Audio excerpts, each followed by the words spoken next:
ఇవాళ ఇక్కడ వార్తలు చెప్పుకుంటున్నాం, లేదా ఇవాళ ఇక్కడ మీరు ఫోన్ పట్టుకొని స్వేచ్ఛగా వార్తలు చూస్తున్నారంటే దానికి కారణం బార్డర్లో సైనికులు. సో వాళ్ళు అక్కడ ప్రాణాలు లెక్క చేయకుండా మన కోసం పోరాడుతూ ఉన్నారు. ఎండాకాలం వస్తే మనం సెలవుల వల్ల ఇప్పుడు ఆ ఉగ్రవాదులకు సంబంధించి ఆ యుద్ధానికి సంబంధించిన వార్తలు చూసుకుంటే మనం సెలవులలో ఎక్కడెక్కడ తిరుగుతూ ఉన్నాం దగ్గర. కానీ పాపం వాళ్ళ పిల్లల్ని వాళ్ళ భార్యల్ని అందరినీ ఎక్కడనే వదిలేసి సెలవుల మీద వచ్చిన జవాన్లు కూడా తిరిగి బార్డర్కు పోతున్నటువంటి పరిస్థితి. సో ఇట్లాంటి పరిస్థితుల నేపథ్యంలో మనం అందరం కూడా భారత ఆర్మీకి సో రక్షణ రంగానికి మొత్తానికి కూడా మనం సెల్యూట్ చెప్పాల్సిన తరుణం ఇది. వాళ్ళందరూ కూడా అండగా మోరల్గా సో నైతిక మద్దతు ఇవ్వాల్సినటువంటి సందర్భం ఇది. సో ఒకవైపు కొంతమంది పిచ్చి ప్రేలాపనలు, కొంతమంది నెగిటివ్ కామెంట్ చేయడం రకరకాల జరుగుతూ ఉన్నాయి.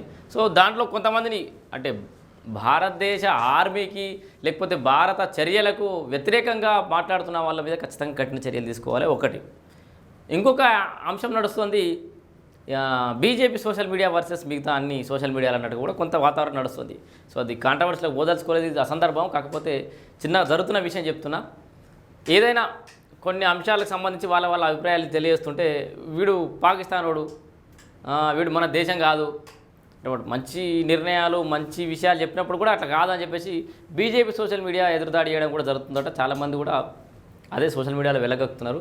మేము కూడా భారతీయులమే, అందరం బీజేపీలో కూడా ఒక్కడే భారతీయులు కాదు, మేము అందరం భారతీయులమే, భారతదేశానికి మద్దతు పలుకుతున్నాం కదా మేము కూడా ఆర్మీకి అని చెప్పేసి కూడా కొంతమంది అంటున్నటువంటి సందర్భాలు చూస్తున్నాం. ఇట్లా సోషల్ మీడియా వార్ అక్కడ బార్డర్లో జరుగుతున్న వార్ కంటే కూడా ఇక్కడ సోషల్ మీడియా వార్ ఎక్కువైపోయింది. సో ఈ దుకాణాలు బంద్ చేసుకొని ఈ ఇన్ఫ్లుయెన్సర్లు వాళ్ళు వీళ్ళు తీసుకుపోయి వీలైతే వీళ్ళందరూ కూడా బార్డర్ కాడ పడేయాలి, అప్పుడు తెలుస్తుంది. అన్ని పిచ్చి తలకరం. ఆ క్రికెటర్లకు ఈ ఆర్మీ జవాన్ల డ్రెస్సులు వేయడం, వీళ్ళే తోపులు తురుములు అన్నట్టు, వీళ్ళు కూడా జవాన్లే అన్నట్టు నిజమైన జవాన్లను కించపరిచే విధంగా వాడిని ఎవరినో ఫేక్ హీరోలాగా చూపెడితే అది కరెక్ట్ కాదు. మన భారతదేశ సైన్యాన్ని శక్తి సామర్థ్యాలు మనం తక్కువ అంచనా వేయడానికి లేదు. సో ఇవన్నీ పిచ్చి సోషల్ మీడియాలో వార్లు బంద్ చేసి అక్కడ వార్ జరుగుతుంది, వాళ్ళకి మద్దతుగా నిలబడదాం. పెహల్గామ్కు ప్రతీకారం. సో 9 పాక్ టెర్రర్ క్యాంపులపై భారత వైమానిక దాడులు. మనం ఈ వార్త చదువుకుంటున్న సమయానికి కూడా మళ్ళీ భారత్ వాళ్ళ మీద దాడి చేస్తున్నట. అండ్ పాకిస్తాన్ నుంచి కూడా కవ్వింపు చర్యలు మొదలైనాయట, వాళ్ళు కూడా దాడులు చేస్తున్నారట. మరి మనోళ్ళు మళ్ళీ ఆపరేషన్ సింధూర్ అనేది అయిపోయింది, గుర్తుపెట్టుకోండి. ఆపరేషన్ సింధూర్ హాఫ్ అన్ అవర్లో అయిపోయింది. సో మళ్ళీ operation Sindoor is not continue అయితే లేదు. సో అది ఆపరేషన్ సింధూర్ హాఫ్ అన్ అవర్లో అయిపోయింది. మరి తర్వాత చేసే ఆపరేషన్ కూడా ఆపరేషన్ సింధూరే అంటారా? సో పెహల్గామ్లో జరిగిన దాడికి ప్రతీకారం తీసుకుంది భారత్, విజయం సాధించింది, అయిపోయింది. మరి కంటిన్యూగా పాకిస్తాన్ నుంచి కూడా దానికి ప్రతిఘటన ఉంటే మళ్ళీ దానికి ప్రతిఘటన చర్యలు ఉండే అవకాశం ఉంది. కంటిన్యూగా మరి ఎన్ని రోజులు కొనసాగుతుందని చూద్దాం. 24 మిసైల్స్ ప్రయోగం అట, మొత్తం 100 మందికి పైగా ఉగ్రవాదులు మృతి. కాకపోతే పాకిస్తాన్ ఆర్మీ 25 మంది చచ్చిపోయారని చెప్తున్నారట. 25 నిమిషాల్లోనే operation Sindoor complete. Half an hour అన్నా కానీ 25 నిమిషాలన్నట. భారత దాడిలో ధ్వంసమైన భవనం, మృతదేహాలను వెలికితీస్తున్న పాక్ ఆర్మీ. సో బిల్డింగ్ మొత్తం ధ్వంసం అయిపోయింది. వివరాలు వెల్లడిస్తున్న కల్నల్ సోఫియా, విదేశాంగ కార్యదర్శి Vikram Misri, wing commander Vyomika Singh. So 9 Pak terror క్యాంపులపై భారత వైమానిక దాడి అని చెప్పి పెహల్గామ్ ఉగ్రదాడికి భారత్ ప్రతీకారం తీర్చుకున్నది. మంగళవారం అర్ధరాత్రి ఆపరేషన్ సింధూర్ పేరుతో సర్జికల్ స్ట్రైక్ చేపట్టింది. పాక్ పీఓకేలోని ఉగ్ర స్థావరాలను నాశనం చేసింది. కేవలం 25 నిమిషాల్లోనే 24 మిసైళ్లతో 9 టెర్రర్ కేంద్రాలపై దాడులకు దిగింది. ఇందులో 100కు పైగా టెర్రరిస్టులు హతమయ్యారని, మరో 60 మంది గాయపడ్డట్టు సమాచారం. రీసెర్చ్ అండ్ అనాలిసిస్ వింగ్ దీర్ఘకాల పర్యవేక్షించి అందించిన నిఘా సమాచారం ఆధారంగా ఈ టార్గెట్లు ఎంచుకున్నామని, కేవలం ఉగ్రవాదులే లక్ష్యంగా దాడి జరిపినట్టు కేంద్రం వివరించింది. విదేశాంగ శాఖ కార్యదర్శి Vikram Misri, colonel Sofiya Qureshi, wing commander Vyomika Singh బుధవారం మీడియాతో మాట్లాడారు. ఆపరేషన్కు సంబంధించిన వివరాలను కూడా వెల్లడించారు. కల్నల్ సోఫియా ఖురేషి మాట్లాడుతూ నిఘా సమాచారం ఆధారంగా లష్కరే తోయిబా, జైషే మహమ్మద్, హిజ్బుల్ ముజాహిదీన్ల క్యాంపులకు గుర్తించామని, పెహల్గాం బాధితులకు న్యాయం జరిగేలా ఈ శిబిరాలపై దాడి చేశామని చెప్పేసి కూడా చెప్తారు.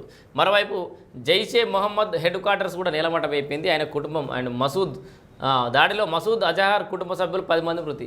సో మసూద్ అన్నటువంటి కుటుంబం మొత్తం చచ్చిపోయింది. వాడు అంటుండే ఇంకా మా కుటుంబ సభ్యులతో నన్ను కూడా చంపేయాల్సింది, ఇక నేను ఇప్పుడు అస్సలే ఊకొని సచ్చినా ప్రతీకారం ఖచ్చితంగా తీర్చుకుంటా అంటున్నాడు. మన గగనతలం నుంచి ఉగ్ర శిబిరాలపై దాడులు. పాక్ పౌరులు సైనిక శిబిరాలను లక్ష్యంగా చేసుకోలేదు. స్కాల్ప్ మిసైల్, హ్యామర్ బాంబ్ టెక్నాలజీతో సత్తా చాటిన రాఫెల్. పెహల్గాం ఘటన తర్వాత ఉగ్రవాదులపై చర్యలు తీసుకొని పాక్. సో భారత్పై మరిన్ని దాడులకు ప్లాన్, అందుకే ఆపరేషన్ సర్జికల్ స్ట్రైక్ వివరాలు వెల్లడించిన కేంద్రం. సో ఎందుకంటే పహల్గామ్లో దాడి జరిగిన తర్వాత పాకిస్తాన్ ఆర్మీ ఉగ్రవాదుల మీద ఎలాంటి చర్యలు తీసుకోలేదు, అందుకే మేము ఈ చర్యలు తీసుకున్నాం. అండ్ పాకిస్తాన్ పౌరులు కానీ పాకిస్తాన్ ఆర్మీని కానీ మేము టార్గెట్గా చేసుకోలేదు, కేవలం ఉగ్రవాదులనే టార్గెట్గా మేము పనిచేసినామని చెప్పేసి కూడా భారత ఆర్మీ ప్రకటించింది. ఇక్కడ చూడొచ్చు, ఎల్ఓసి వద్ద పాక్ దాడులో ప్రాణాలు కోల్పోయిన భారతీయులు, ధ్వంసమైన వాహనాలు. ఎల్ఓసి దగ్గర కొంతమంది మన భారతీయుల ప్రాణాలు కూడా కోల్పోయారట. భారత దాడులో ధ్వంసమైన టెర్రరిస్టుల క్యాంపులు, సర్జికల్ స్ట్రైక్ను ధృవీకరించిన పాకిస్తాన్, 25 మందే చనిపోయినట్టు బుకాయింపు. సో ఎల్ఓసి వద్ద పాక్ సైన్యం కాల్పులో 15 మంది భారతీయుల మృతి, 43 మందికి గాయాలు. సో మన భారతదేశంలో చచ్చిపోయిన లెక్క కూడా వస్తుంది. ఆపరేషన్ సింధూర్ గర్వించదగ్గ క్షణం. కేబినెట్ సమావేశంలో ప్రధాని మోడీ, మా పౌరులను చంపిన వారిని అంతమొందించామని కేంద్ర రక్షణ మంత్రి రాజ్నాథ్ సింగ్ ప్రకటించారు. అట్లాగే ఆపరేషన్ సింధూర్ పట్ల గర్విస్తున్నామని రాహుల్ గాంధీ. నేడు అఖిలపక్ష సమావేశం జరగబోతుంది. మళ్ళీ వీలైనంత త్వరగా ముగింపు పలకాలని అమెరికా అధ్యక్షుడు ట్రంప్. ఓకే, తొందరగా ఫినిష్ చేయరని చెప్తుండు అమెరికా అధ్యక్షుడు. భారత్ చర్య విచారకరం అని చైనా అంటుంది.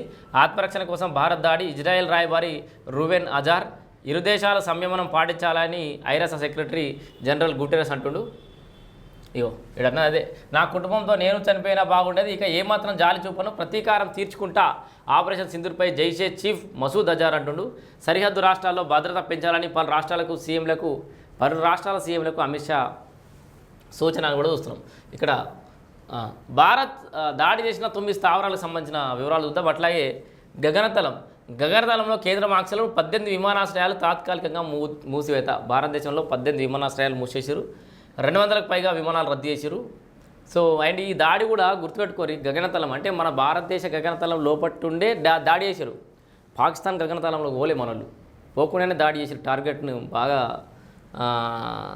రీచ్ అయ్యారు.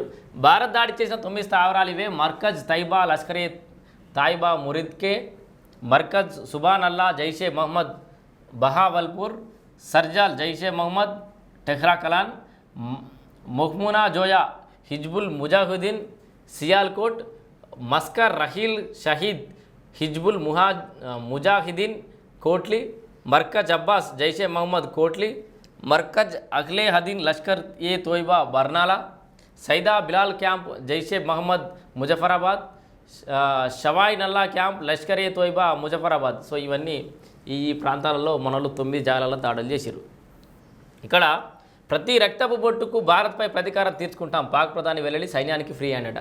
ఇప్పుడు ఫ్రీ హ్యాండ్ ఇస్తుండు, నువ్వు ఫ్రీ హ్యాండ్ ఇచ్చినా ఏ హ్యాండ్ ఇచ్చినా మీకే హ్యాండ్ ఇస్తారు.